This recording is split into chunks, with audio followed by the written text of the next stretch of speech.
All right. Well, I'd love to talk about that more, but I do want to move on to IACA. You are the technology director for IACA. And for maybe some folks listening to this podcast, they think I buried the lead and I should have talked about this beginning very first and foremost with you.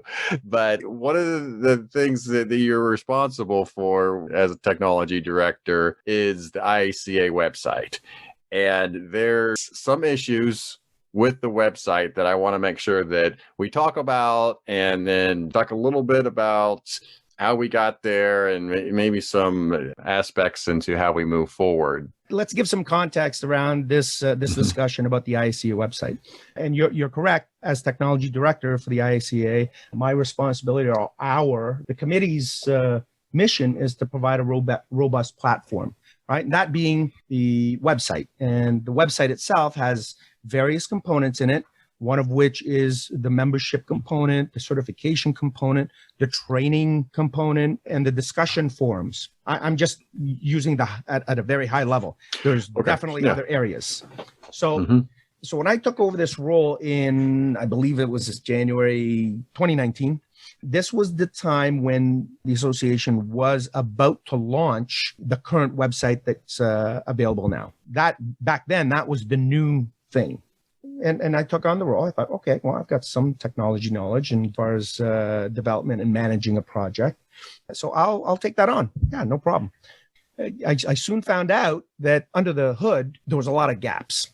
And again, the gaps are surrounding the actual features and functionality of the website. Let's say if you were to purchase a car and you didn't know what kind of car you wanted, and all you said was, I want to make sure I have an SUV or something. Where you can't identify the color. Right. So yeah, exactly. So I want something that looks like an SUV.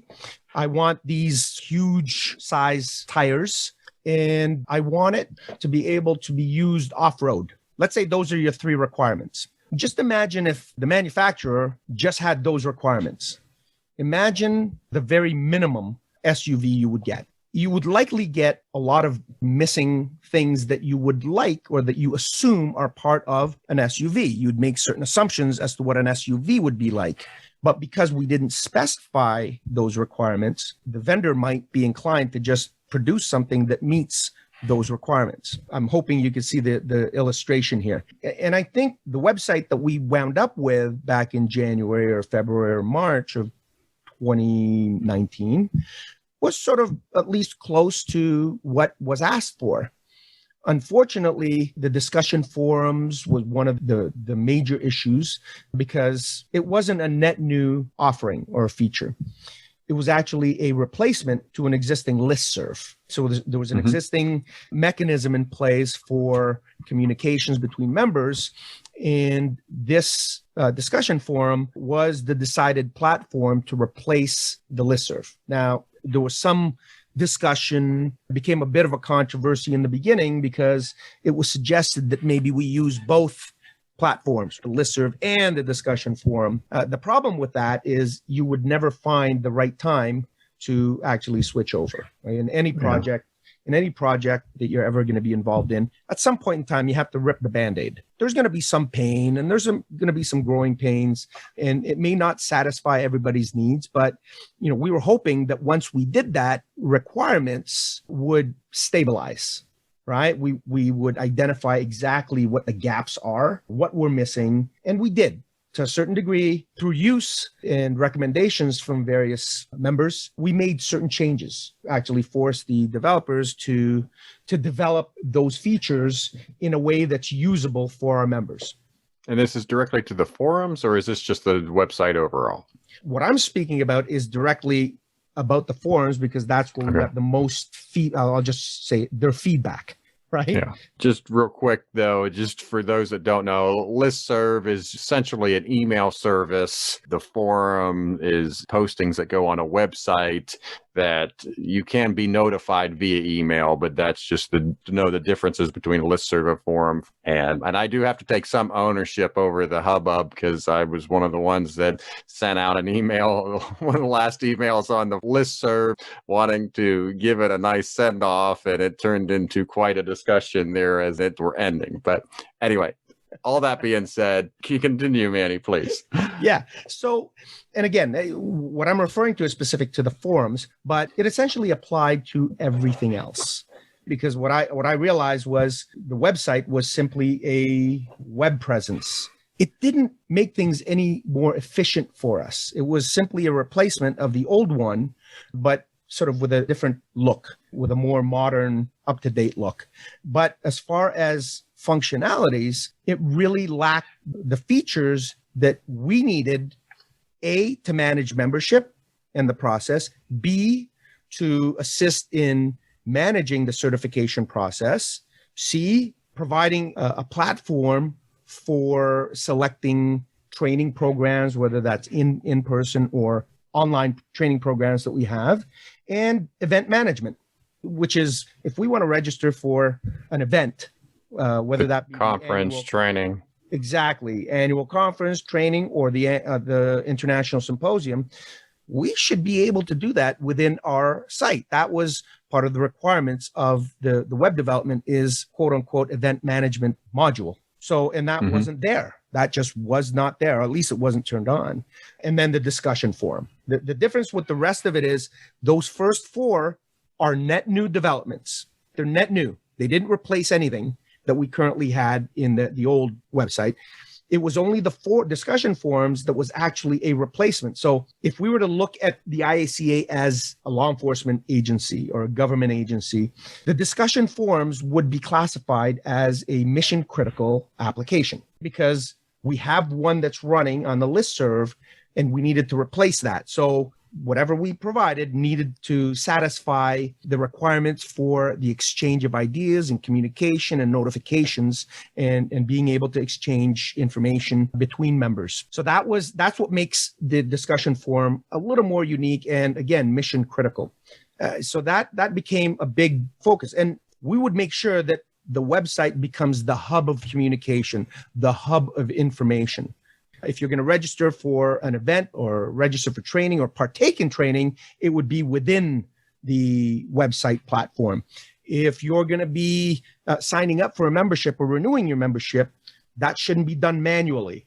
That should be done within the website itself. And the certification, if you're going to enter as a candidate into the certification program, then we have to manage the entire thing within the website itself. So that was the concept. That's where I was going to come in and sort of direct that work to make sure we unify everything into one central platform wherever we can. The problem with that is when you have a Frankenstein of an application where, you know, you've got Band-Aid solutions left and right, you've got WordPress plugins to fill the gaps. At some point in time, you'll look and you'll see that every little problem is solved with a plugin, not as an overall solution, but as a Band-Aid. So now we're creating a platform that is a mishmash of little widgets here and there. And you were part of a focus group that the IACA engaged in order to develop its strategic plans over the next 3 to 5 years. And part of that is making sure that we address all the issues and prioritize them and come up with solutions. And one of the options I essentially am recommending is either we take what we've got, move it into a platform where we have full control, and then allow us to fix every problem one at a time and come up with a solution, not a Band-Aid. Now, the implications of that is cost, time and cost, because I can't really say it's going to take us 6 weeks to do it. There's no way I could pull that out of a hat. So the other option would be starting from scratch. If we were to start from scratch, what would the implications be and what would the platform look like and who essentially would be developing that and in what platform? So those are the kinds of things that we're currently looking at. And it's promising. But again, I'm not an elected official here. I've been appointed to my role. I can only make recommendations to the board. You're a consultant. Essentially that's what I'm doing. But I think we've got a number of options available to us. And it's just now a matter of where we end up. When we get to that point where we're able to discuss the details of those solutions, I'm going to say I'll assess this at a 95% confident that it's going to pass the Jason Elder sniff test. Because I think I understand where you're coming from with a lot of your concerns, and I think it's going to meet at the I'm 95% confident that our solutions that we end up adopting is going to satisfy the majority, the high majority of the concerns. Where the real problem is you talked about these widgets that are fixing some issues. Those widgets you and your unit don't necessarily have control over. And so what you have to rely on is the website provider to service those widgets. And the customer service has just not been what we had expected. We were requesting stuff, they're not doing it. And so that's where we're at, this impasse of what you're talking about. Do I have it correct? Yeah, I think for the most part, you have it correct. And I want to add to that. I think we're in a great position now, a position we weren't in January of 2019. I think we're in a great position now to actually define what our requirements are. And as a consultant myself and a developer, the key things for the customer is defining what the requirements are. And the problem is, and this, I think this happens with every police agency, the vendor will say, what do you guys want? And then, typically agencies will say, well, what do you have to offer? And then all of a sudden, the vendor's eyes kind of open wide and they get really excited, rubbing their hands together and saying, boy, do I got a product for you. And then they off the shelf. Exactly. Like they start showing you all the DVDs, all their collateral material that make you feel like, oh boy, I am going to be the future of policing. And what happens, more often than not, is you'll get the solution and it doesn't meet your requirements simply because there were no actual requirements. Well, I think we're in a good position as the IACA to specify the requirements. I'm talking specifically about those modules that I'm talking about. Membership module. We've worked together with the membership committee to identify the exact process flow. So we know the exact requirement right down to when is the email going to get sent out, who's going to receive what email, and what response are we going to get, and how are we going to get notified so that things don't fall through the cracks.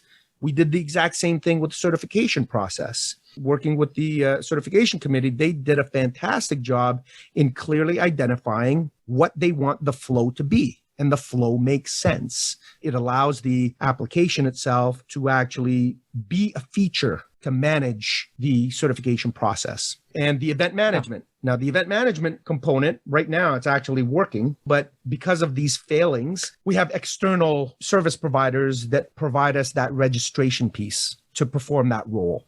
And then the forum part, again, we've got a bit of a broken platform. I'm not going to say it's broken, but it's definitely limping.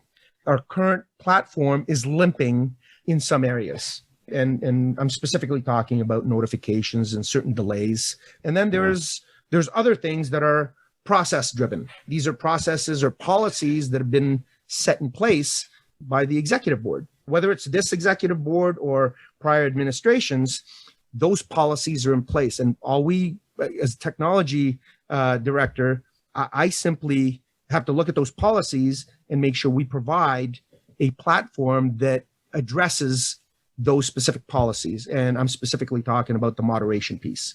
Until that policy changes, and on the technology side, we have a platform that allows us the flexibility to the things that you may have previously suggested. That's where we find the middle ground. So until those are policy changes. So that's not in the technology, that's in the policy. All right. Hey, if you're interested in helping out with this, if you have some experience with websites and whatnot, and you want to help out the IACA, I am sure Manny can find some places where you can help with this. So please reach out to Manny if you're interested. Yeah, and any feedback on our website, we've sort of modified the communication piece from members. So if you have something directed to a particular committee, whether that's the board or a specific committee or just a general question about the IACA, in our website under the Contact Us, you get to select who that message is directed to. So if you've got a complaint or idea or suggestion, or you identify a broken link, anything to do with the website or the forums, just direct your contact us form or message to the technology committee. And that will go directly to me. And one of our team members, if not myself, will try to communicate with you or resolve the issue. And that applies to all the other committees. So, those are the things that I think will open up the communication between members and the respective committees.